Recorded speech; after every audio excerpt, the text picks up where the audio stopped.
Knowledge Area K-12 of the DevOps Apprenticeship takes a look at the persistence data layer, including which database storage technologies are appropriate to each platform type, as well as looking at the application, considering non-functional and functional needs, monolith and microservices, read-heavy and write-heavy applications, and recovery plans. So in K-12, we're going to be taking a look to uncover the persistence and data layer. We'll begin by taking a look at databases which can be read-heavy or write-heavy. With read-heavy databases, the emphasis is going to be creating indexes so that we can satisfy our query from an index. But indexes duplicate data. So in a write-heavy application, that wouldn't work for us because we have to write our data both to the database and perhaps many different indexes to support the read operations. For many real-time applications, in-memory databases are the best types of database to support the speed of operation. So this then might be a great time to take a look at Redis, our remote dictionary server. You might know that a dictionary in Python is a series or a collection of key value pairs. Well, storing those key value pairs in memory in your Redis server can then provide speed of access to the keys you need.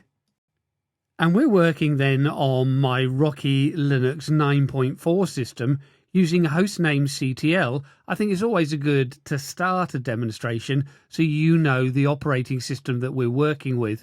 So Rocky Linux 9.4, and it's virtualized within VirtualBox. Now we want to take a look at our remote dictionary server, Redis, and it's available as a standard package on Rocky Linux. So we can use sudo and yum install -y, and the package name is Redis. And we can allow it to come down. It should come down relatively quickly. But as we then start installing it, it's installed then very quickly. Now, of course, we have to start and enable the service. So sudo systemctl enable and ---- now. So enable makes it start on boot, ---- now starts it now. If I look at my open ports with ss-ntl, you can see by default it's listening on the local host on port 6379. Now that's acceptable for me, but if you do need this to be accessible over the network, you'd need to go in and configure Redis further. But for the moment, we'll leave it unconfigured as this will work for the demonstration. Now, to get up and running very quickly with Redis, we do have a command line application, which we run as redis-cli. And we can see then that we get our prompt with the server name and port. And from here, we can then go through and start configuring our keys and values. So as I start typing, we can see that we actually get command line help as well. The grayed out gives me an idea that, well, if I'm using set, I'm setting keys and values. I can also set expiry for those keys and values if required. So I can go through and set a key to be the city with a value of London. If I want to return the value, I can use get and then the key name, so city. And when we take a look at this, obviously we're getting London being returned. Now, any validation on the data will be done in your application. Here, we're just looking at storing key and value pairs. So we've seen then what it does, and I can use exit to jump out of my command line application. We'll look now at using this with our own applications, and we'll use Python. But I'm going to have to install a module for that. So I'm going to go through and set up a virtual environment to allow me to install modules without affecting the system. So I'm running Python 3 -m for module, venv, and I'll create a virtual environment just simply called venv. I can then source from the virtual environment bin and activate script, so that sets up my environment. And of course now if I go through and check which Python interpreter I'm using, it will be in my home directory and venv, bin and Python 3. So we're up and running as far as the virtual environment is concerned. So when I run pip, we're installing into my virtual environment, and we've installed Redis. I don't need to worry about upgrading pip. It's only a short demonstration we are running. But if I now go through and open up my interactive Python shell, so just typing Python 3 by itself, you can see we're up and running with Python 3.9, and we can now go through and import the Redis module that we just installed with pip. We can set up a variable R, which is going to be the instance of the Redis class from our Redis module. So the uppercase R indicating that it's a class we are instantiating, and I can go through and put the parameters for instantiating that class instance. So we need our host, so the Redis host to connect to. So for me, it's going to be localhost. The port, so we're going to put this to be 6379. And then we're going to set our database to be the default database of 0. So we've got a new class now, which we are calling R, or an instance of the class. So we can use methods from that class, so r.set.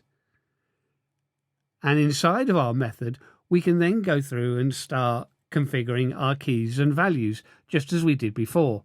So I can have a key called name, and then a value, let's say, called apple, and then crumble, or Krubel if I forget to put the M in, but that will do for us. Now as I go through, I can return the value, so I might have my name variable being populated by the instance of the class r.get, so the get method, and we're going to get the name key, so the value is going to be returned. When we look at it, we can see that it's in a byte format, so we need it in a string format. So generally, when we're going to print this out, we can print name.decode, and then we'll have it decoded as our string format UTF-8, and then close the two parentheses, and we get our apple Krubel being printed out. So this is good. We've seen it working both with Redis itself, but also now we've seen it within an application. To see it do a little bit more, though, I'm going to clone my repository. So pointing through to github.com and the Urban Penguin. And there's a repository there called DevOps. And then if we move into the DevOps directory, we can move into Redis. And here I've just got a simple script. But if I go through and just take a look at it, so the leaderboard.py, so a Python script that really looks at building and printing a leaderboard, we import Redis, we make our connection. We've got a couple of functions to update the score and get the leaderboard. And it's working with a ordered list. So zadd is adding to the list. And then z reverse range is printing the ordered list, but in reverse order. So from the highest to the lowest. We can see that we're updating the scores of Alice, Bob, and Charlie. And then we are looping through with the for loop. So for each user and score in our leaderboard, we're going to print out the user and the score. Now that's enough time thinking about it, so let's clear the screen and then get into Python and execute the leaderboard.py.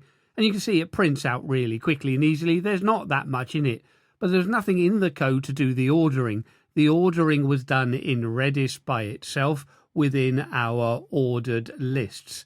So the Z add and the Z reverse range were telling you that we were working with ordered lists. But we can see now that Bob is in the lead, Charlie a little way behind, with Alice then not so far behind Charlie. By extending our application out into areas such as Redis, we are outsourcing our dictionary services, in this case, to the Redis server. We are moving from a monolith-based application where everything is handled by the application itself, and we are starting to use microservices. Microservices is a preferred architecture in DevOps, as it's less reliant on you having to do all of the code yourself and to build in new features that work with everything in your application. Having third-party microservices is going to make your life much easier, as you just have to integrate to the microservices and not everything within your code. And as we summarize K12, which is all about our database services, we've been talking about read-heavy and write-heavy databases, monolith, microservices, in-memory databases, and of course Redis. All that is left to say is thank you for watching.